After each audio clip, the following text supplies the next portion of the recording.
रूह जिस्म का ठौर ठिकाना चलता रहता है, जीना मरना खोना पाना चलता रहता है। रूह जिस्म का ठौर ठिकाना चलता रहता है, जीना मरना खोना पाना चलता रहता है। शेर सुने अहले लखनऊ और आपकी दाद मुझे मिले, थोड़ा मुखर हो जाएं कि सुख दुख वाली चादर घटती बढ़ती रहती है। ये 93 साल के नीरज जी की अगवानी में उनका अंशज वंशज पढ़ रहा है कि सुख दुख वाली चादर घटती बढ़ती रहती है, मौला तेरा ताना बाना चलता रहता है। मौला तेरा ताना बाना चलता रहता है। और नौजवान लोग इस हॉल में मुझे दिख रहे हैं कि इश्क करो तो जीते जी मर जाना पड़ता है।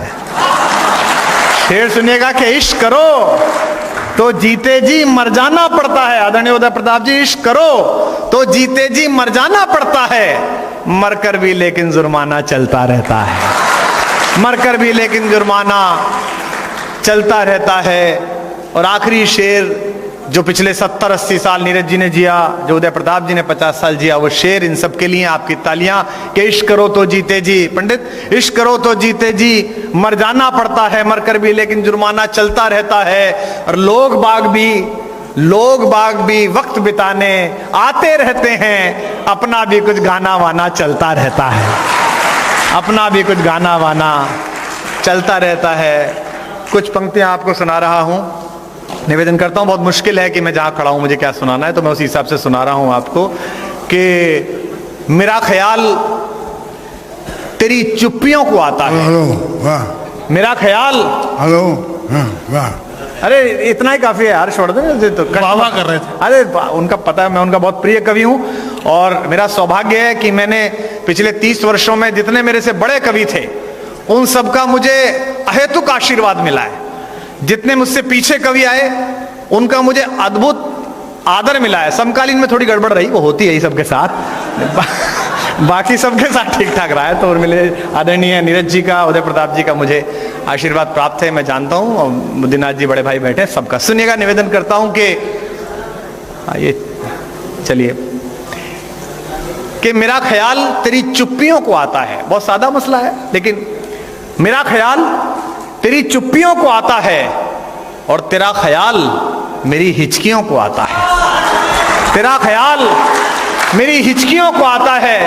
और फिर मैं जो बात कह रहा था कि कितने भी बड़े हो जाएं, कितना बड़ा पेमेंट ले लें, दुनिया में कहीं कविता पढ़ लें, हम सब लोग नीरज जी की एक आध्यात्मिक कविता मां मत हो नाराज कि मैंने यूं ही मैली की न चुनरिया से छोटे रहेंगे सदा।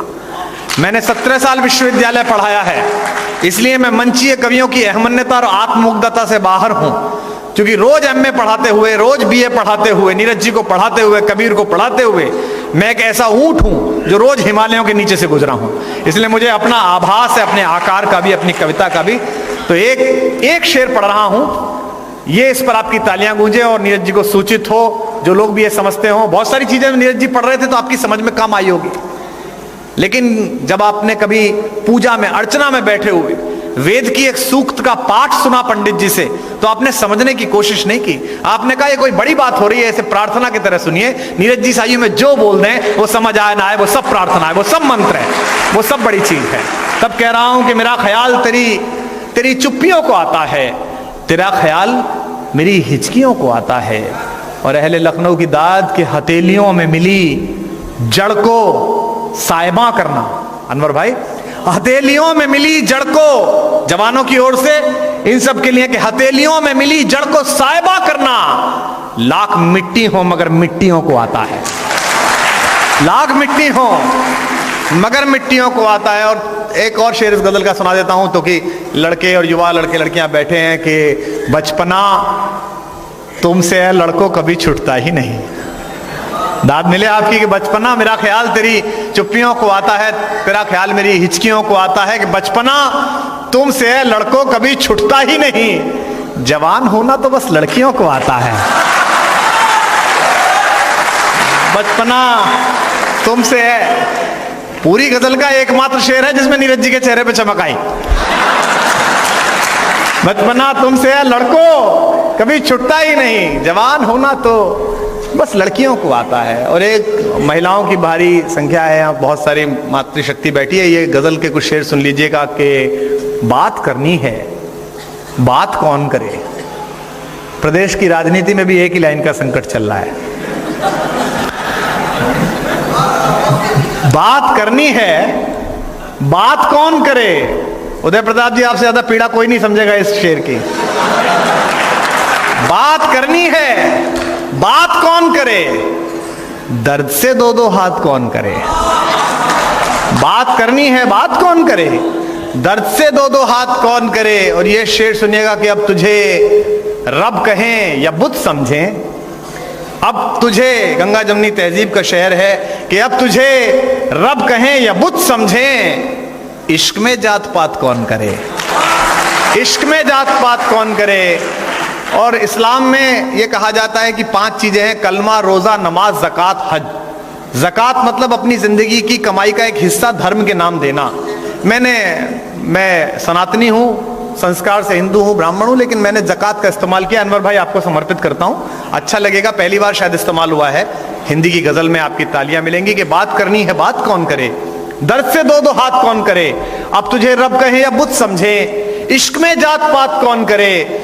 और जिंदगी भर की, शायद अच्छा शेर पढ़ रहा हूं, आपकी खामोशी खलेगी, कि जिंदगी भर की कमाई तुम थे, जिंदगी भर की कमाई तुम थे, इससे ज्यादा ज़कात कौन करे।